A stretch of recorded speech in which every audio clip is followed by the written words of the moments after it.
laaj bi ci topp mbokk mi nee na lan mooy àttab jullit bi nga xam ne dafay feetu Saint-Valentin maanaam iidul xubb feet gi nga xam daal mooy feetu mbëggeel ak feet gi fu mu jógee. Saint-Valentin feet la goo xam ne ar ruumaan al qudama maanaam romain yu ñu njëkk ña ñoo ko daan feetu teñ cee amoon yàlla ju tuddoon Lupercalia ab yàlla loon bu mag ci ñoom boo xam ne dañ daan def chaque année bu le 15 février jotee ñu koy jox ay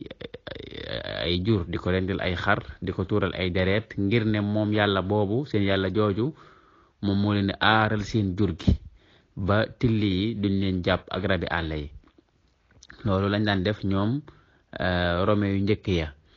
seen yàlla boobu mi ngi tuddoon Lorcos léegi nag bi ñuy di dem ba yàgg kenn ku jiite woon ci ñoom bi mu nekkee buur daan tere militaires yi ñuy takk soxna militaires yi ñu yebal ci xare yi mu ne aay leen ñu takk soxna ndax nee na buñ takkee soxna buñ nekkee ci xare ba daal maanaam seen xel yi day nekk seen soxna yi ba duñ fa def lañ war a def ba tax mu daan aaye militaires yi ñu takk ay soxna ba am jamono boo xam ne nag benn waaye bu ñuy wax Valentin daal di xëtt ndigal loolu maanaam daal di xëtt charte yooyu daal di am ku ndaw suñ doon bëgganteel bi nga xamee ne nag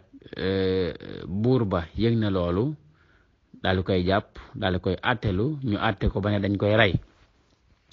biñ ko attee ba ne dañ koy rey nag ñu daal di koy tëj ca kaso ba bañ ko tëjee ca kaso ba nag yàlla dogal mu far fa bëgganteeg itam doom bu jigéen boo xam ne mooy doomi ki ko tëj kaso maanaam patron bi ko tëj kaso chef bi doom bu jigéen moom Valentin mu bëggante fa ak moom ci biir kaso ba waaye nag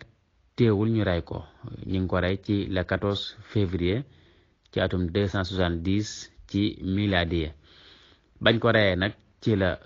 waa dëkk bépp dajaloo naqalu rey gi lool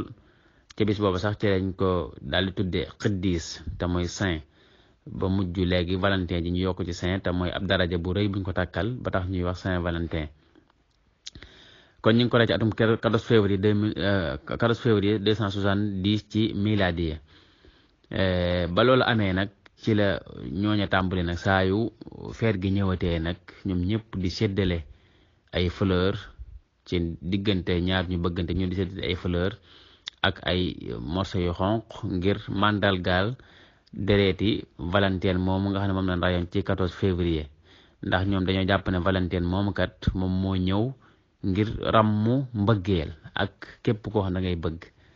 ndax moo def ci mbëggeel loo xam ne kenn defu ko ba tax ñu ray ko ci kon feet gi ci ay noonu yàlla ay yéefar ci la jóge ci ay yéefar la jóge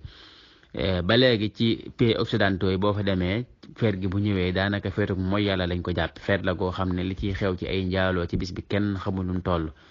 am na ci dëkk réew yoo xam dañ koy préparé ba bu ñëwee sax maanaam jumtukaay yi nga xam dañ koy mooy yàlla nga xam ne góor bu seeg jigéen te bañ mu ëmb moom lay jëfandikoo jumtukaay yooyu dañ koy maye ci école yi ak di ko maye ci toilette yi di ko yóbbu ci wanag yi pour mu yomb ba ñëpp mën koo am guddi goo ko it day mel ne moom mooy yàlla dagan na ba ñu baree ba dañ koy def ba wax nañ ni sax nombre bu baree bare ci ay jigéen ci guddi googu ci dañ jële ay ëmb dañ ciy jële ay ëmb feet googu nag moom moo lawalaw ba agsi ci ñun jullit ñi ñu di ko feetu ànd kook ñoom waaye li nga xam ne moom mooy àtte bi moom mooy dëgganut ci ab jullit muy roy yéefar yi rawatina di leen roy ci loo xam ne cosaan la nekkul lu baax ak mooy yàlla la ndax yonente bi sallallahu alayhi wa sallam benn bis Seydina Abubakar Siddiq mas naa ñëw këram fekk ay xale yu ndaw doon wayantu Abubakar tere leen ni leen bàyyi leen way yi yonente bi ne Abubakar bàyyi leen ndax kat ku nekk am nga sak feet te ñun bis bii moo suñ feet bis boobu mi ngi nekkoon tabaski wala korite Anas ibn Malik it nee na yonente bi sallallahu alayhi wasallam bi mu ñëwee Madina dafa fekk ñaari bis yoo xam ne dañ ko daan feetu naka jekk ba mu ñëwee mu laajte bis yi lu ci xew ñu ne ko bis yi day dañ ci daan fo dippi bañ nekkee ci jaahiliya moo tax ñu koy fàttali ko léegi yonente bi ne leen yàlla wutala ne leen ko yeneen ñaari bis yu ko gën te mooy bisub kori ak bisub tabaski kon jullit